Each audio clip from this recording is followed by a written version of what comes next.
What's up, guys? So here is a little parts overview. I kind of want to discuss details and parts and stuff like that. Um, all these things here are, basic master grade quality stuff. We all know it. The general stuff right here is just nothing special about them. Silver plated. It's silver plated. There's nothing wrong with it. Uh, so there's not much to talk about there.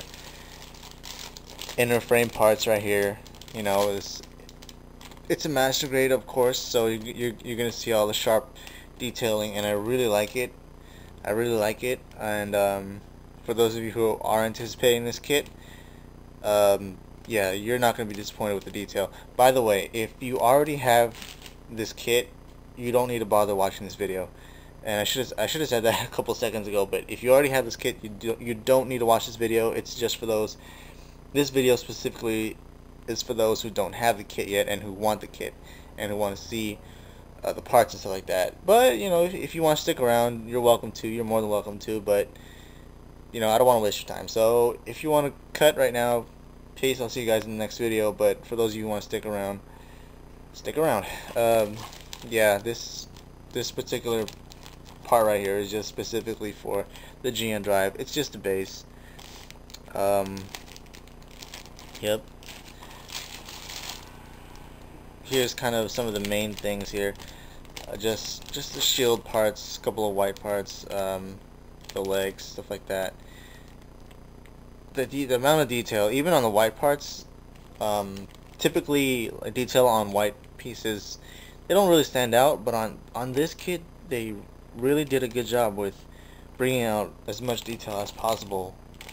And I'll probably zoom in on them now, but it's just a waste of time, because there are other things I really want to show you that I want to show you rather than just this. One of these things I'm going to go over in a second. It's one of the LED units. It's kind of a test thing. I never tried it yet. But yeah, some of the blue parts, very sharp. I noticed a lot of sharp details, and I love it. Like, not as much on these parts, but later on in a second. A couple more inner frame parts and the polycap joints.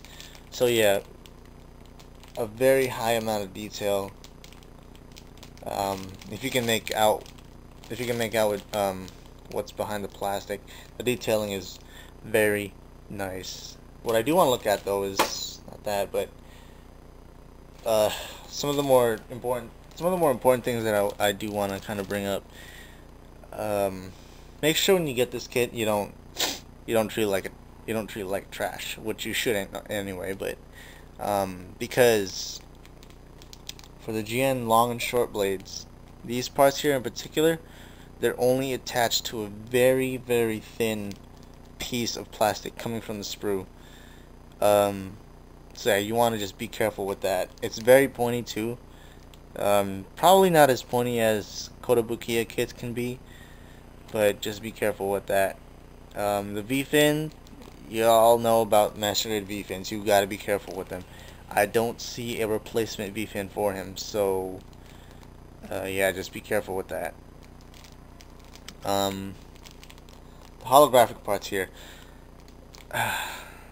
I believe they're treated like stickers. They're probably perforated. I don't know. I haven't. This bag isn't open yet, so I haven't checked in on that. But it is secured with this sticky strip behind it, kind of protector. Yeah, just make sure you take care of this part right here. So yeah, there's that. Like, maybe it's my eyes, but I could have swore I've seen this cape to be a lot brighter. Not a lot brighter, but just a tiny bit brighter than what I'm seeing, even what I'm recording. So what I'm gonna do with this is I'm just gonna cover it with a flat coat, because I don't know. To me, I don't think a cape should be nice and shiny like this unless the cape was leather. We don't exactly know if the cape was made out of leather or anything like that in the actual series, or that one episode where the Exia repair showed up. I don't know, but for the sense of realism, I'm just gonna probably go over this with a flat coat. I don't know how it's gonna turn out. I honestly don't know how it's gonna turn out, but I'm gonna go ahead and do that. But yeah, it's kind of soft plastic. It's not bendable or anything. I mean, you can kind of bend it, but not to a point where it's where you can like wave it around and then it'll like get floppy and stuff. It's actually pretty solid, thin plastic, soft plastic at that. But yeah, yeah, you see that?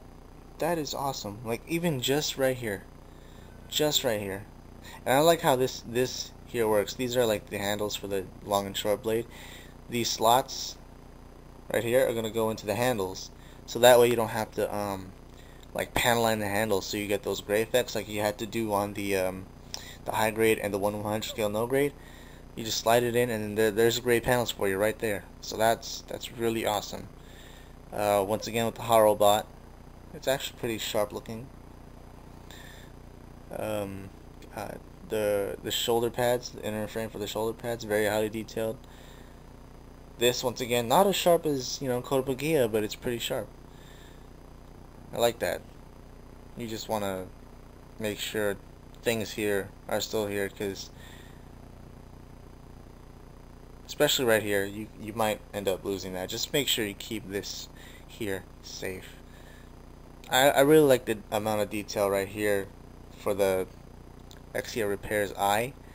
Belfagor did it. He kind of highlighted this little tubing right here and did something to it.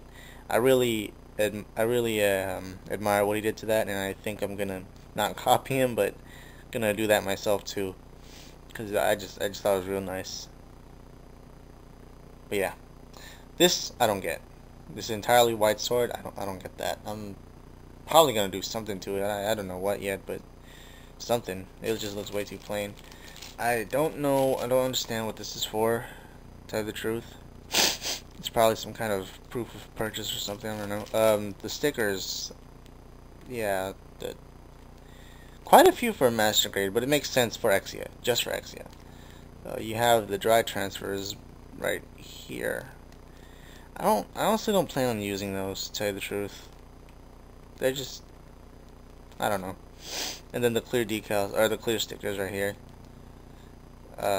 Yeah, I don't know how positive I feel about using those. I'm definitely gonna have to use these, obviously, but the decals and the clear stickers, I don't know.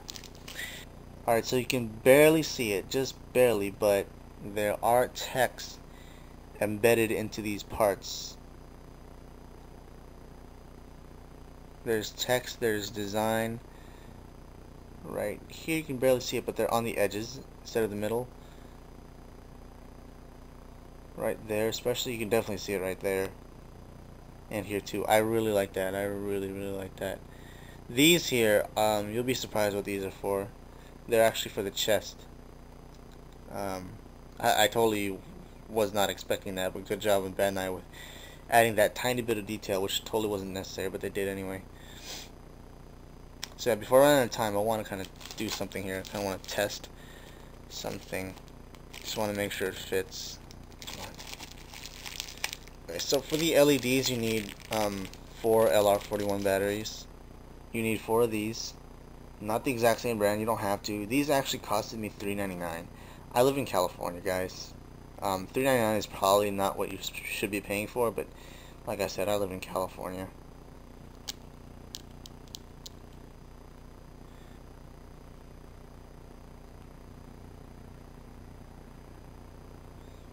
I hope I put that on right. But it fits, so that's good. So yeah, I look forward to building this thing. I hope you guys who haven't got this kit, I hope you guys are planning on getting it sometime soon, because I can already tell you it's going to be worth your money. Whether you get the ignition mode or the normal one, it'll be totally worth it. So yep, catch you guys later.